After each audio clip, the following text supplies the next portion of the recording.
Hi, everybody. I'm Tommy Whitehead, co-founder of the Building Success Summit, and I'm here with Shirley Jump, New York Times bestselling author, and also co-founder of the Building Success Summit.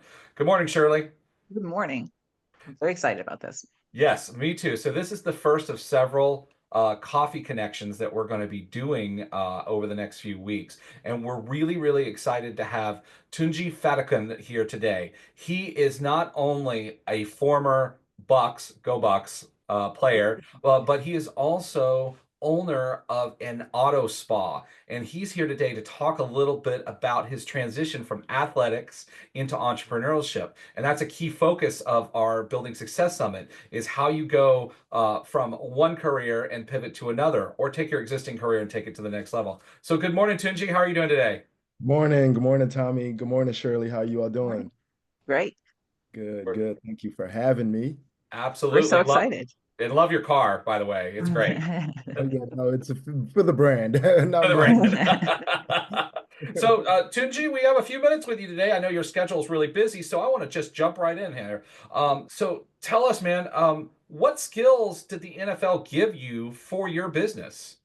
Yeah, I think the number one skill right off the bat is discipline. Mhm. The NFL is very structured, very much a game of consistency, very much a game of having full discipline every day, from what we're eating to how we're working out to the times to the consistency in meetings, the discipline and the structure that the NFL instilled. And this is, the NFL, but beyond from Mhm. high school days, college days when they're weeding out who are the guys that are actually going to play on big time football one day. And there's a lot of rigorous things that we go through in college that, the limelight now shines when you're in the NFL, but college is really what separates a lot of guys. And so being able to have the chance to carry that into the NFL and know that discipline and understanding processes, understanding systems has just been such a influence in my business to be able to create a space where people love what they do already, which is just like the NFL. We all love football so much, and Mhm. cars is such a passion game. And how I create a space for people who really love what they do to instill that discipline and just enjoy the process and progress of having great discipline and seeing success. And making such a big pivot like that can sometimes be filled with a lot of mistakes because it feels like a complete 180, even though you're using some of those same skills. So, how did you end up in the auto spa business, and what mistakes did you make early on that you learned from? Yeah, so it definitely was a pivot. I ended up in the business based on just my background of community. I'm Hmm. very rooted in the community, rooted in a lot of integrity and how to help people and really more so be of assistance and be a light to whoever is in my camp, whoever is in my life, whoever is in my neighboring area. Hmm. And at that time, I was really involved in doing a lot of our youth camps. So I had a TFAT, Faith and Hustle Youth Development Camp. And Hmm. that was still while I was finishing out in the NFL. And I got injured in my contract season and I tore my ACL. I Oh were my on gosh. coming back. I were healthy again and then had another setback at a workout where the contract was really on the table for us. And that was a big blow to my mental and my whole emotional state at the time, as you can Hmm. imagine. But God has just always been faithful in my life. And at that time, I knew I had the installment of pouring my time into the young youth. And I said I can use that platform to really just create a business, which is if I can Hmm. pour to the youth, I can probably pour into, adults in my neighborhood and in my community. And I just wanted to create a space, like I mentioned, that people love what they do already, but how do we create some organization, rewrite the narrative of the industry itself, and also kind of fix a lot of the pain holes that people face in this industry. And so it's been Hmm. fun getting at it. It's been definitely a challenging road. Coming Hmm. not knowing much about how business operates and having to make the Hmm. right decisions and thinking that everything has to be 100 miles an hour like it is on the field. I had to realize that you don't control the time of this thing. You have to be very patient. You have to make Hmm. sure your effort is very streamlined and not all over the place. And so it was just really cool to just see the growth. And I'm just so fortunate to have had the opportunity to continue to grow and learn and, try my best not to make the same mistakes twice. Right. That, Right. That's that's we all do. exactly. That's incredible that you made such a transition. You gave us a lot of good points there.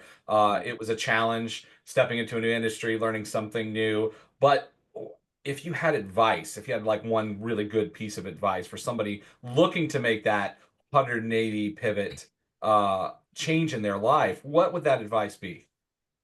Just never forget your reasons. Never forget your whys. Never forget your whys. I think, when there's so much noise that kind of goes on, right, in between just your own ears, right, and your own mind, how much noise goes up, and then not to talk about what society brings and not to talk about what others think for you or what Mhm. others see for you. I think your whys is the bottom pivotal everything to your existence.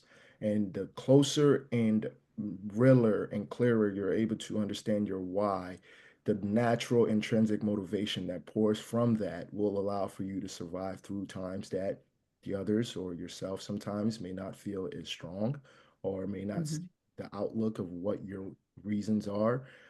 So just kind of keep brushing up on your whys and knowing that Mhm. you have a special gift inside of you for your reasons, and then Mhm. I'll just put those reasons to light and make it work for you.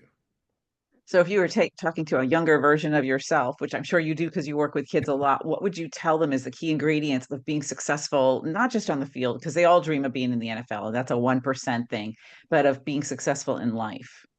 Yeah, I credit a lot to faith and knowing Hmm. that you do have to trust what is inside of you.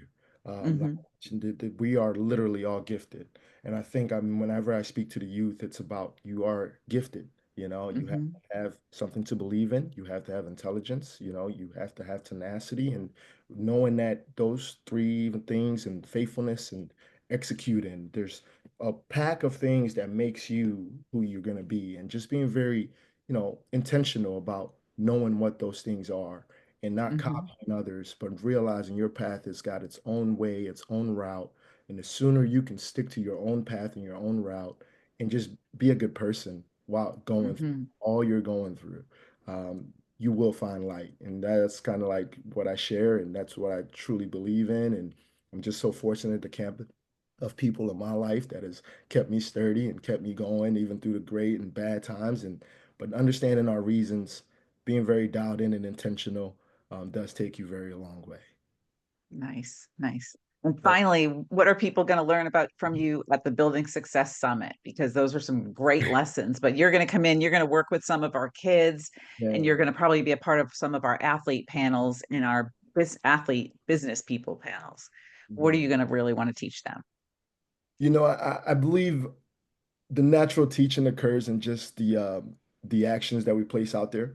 Uh, Hmm. I want to be very much present. I don't want to even think too much of I'm trying to get a point across outside of the messages that, hey, yes, you can take failures and setbacks and actually position them and turn them into great value and great impact. And as that impact comes, it may be in the monetary form, it may be in the form of respect, but it all comes back down to that why and that satisfaction and that fulfillment.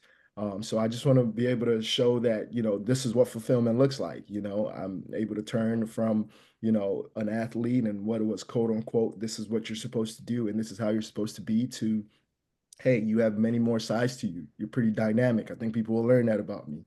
I think they'll know my background a little bit more, where I'm from and how I was raised and things of that nature that really just embodies, the things that we're into in today's world and today's life. And so Hmm. I just want people to see the intentional me, the side of one. I'm just grateful. I'm a cheerful person, and I love being around people that truly just want the better for themselves. And when they are in a space, if they don't see that I can hopefully, by God's grace, be the light for them to continue to move forward and propel and make all the good things that they wish to have in their life happen. Well, Tunchi, that is an incredibly motivational message. And I'm sure we're going to hear a lot more tips, tricks, and other guidance from you at the Building Success Summit.